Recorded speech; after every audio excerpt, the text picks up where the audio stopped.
By the rivers of Babylon, there we sat and wept, remembering Zion.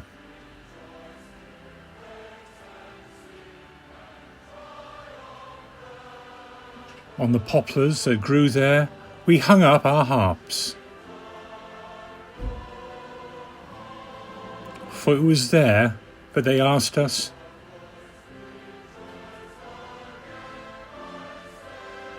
our captors, for songs.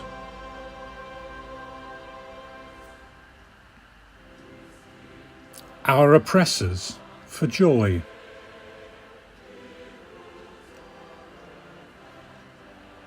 Sing to us, they said.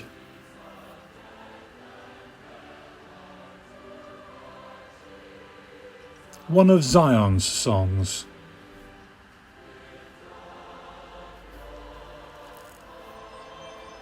Oh, how could we sing?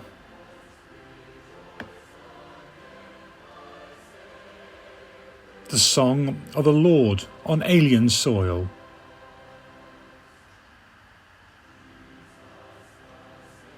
If I forget you, Jerusalem,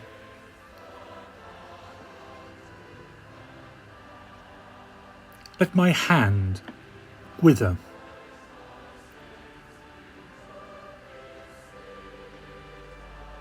Oh, let my tongue cleave to my mouth.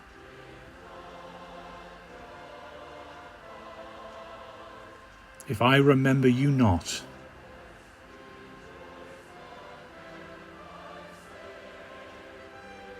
If I prize not Jerusalem.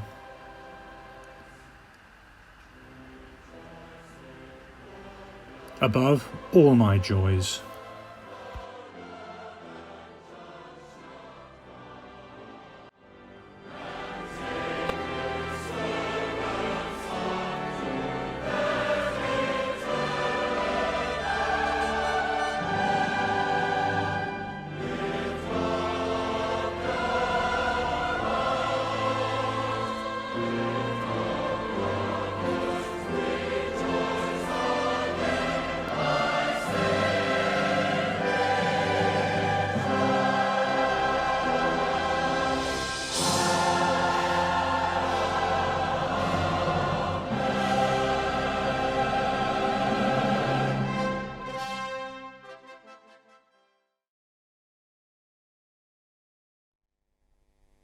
Hello, Monsignor Daniel McHugh.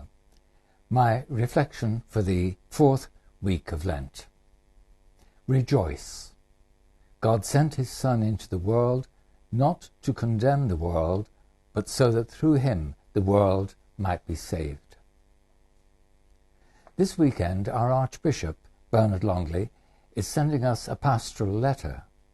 It will be read in all the churches and the chapels of the diocese, and I will read it at my weekly live-streamed Mass. So this reflection is for those who follow my weekly vlog, Burning Bush, a 10-minute pause for prayer, reflection and personal action. It will also be on the website of St Augustine's, Solihull, my local parish, and on the website of Our Lady of Good Counsel, Ethnic Chaplaincies, Eparchies and Missions. My current role is to coordinate support for Catholic ethnic communities on behalf of Archbishop Bernard. These past weeks have been special for us because Pope Francis has made an apostolic visit to Iraq, and one of our chaplaincies is the St. Joseph Chaldean Catholic Mission in the UK, whose chaplain is Father Andrew Thoma, based in London, and our local subdeacon is Dr. Subi Zora, who comes from Mosul. The Holy Father was in Mosul at the church destroyed by ISIS, where Subi served Mass as a youngster years ago.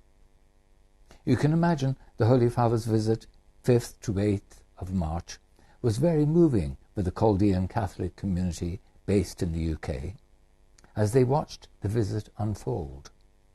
And most moving of all, of course, for the Christians still left in Iraq.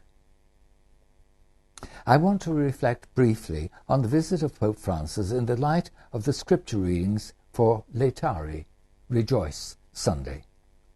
In the Gospel, St. John writes, God sent his Son into the world not to condemn the world, but so that through him the world might be saved. The mission of Pope Francis was to take the word of the Son of God to the people of Iraq, both to strengthen the faith of the Christian people who have suffered so much, and to build bridges with the other faiths, particularly the majority Muslim population. In the Chaldean church in Baghdad, people said, he brought a message from God that we are not alone. They dressed in their traditional costumes, made music, danced and sang. Despite the brutal fact that ISIS had driven so many of them from their homes, and their Muslim neighbours had moved in, they believe a future is possible for Christians there. A young student, Rochelle, originally from Karakosh, said she wept when she saw the Pope at the Church of the Immaculate Conception. And she said, we believe he, the Pope, can help bring lasting peace to our country.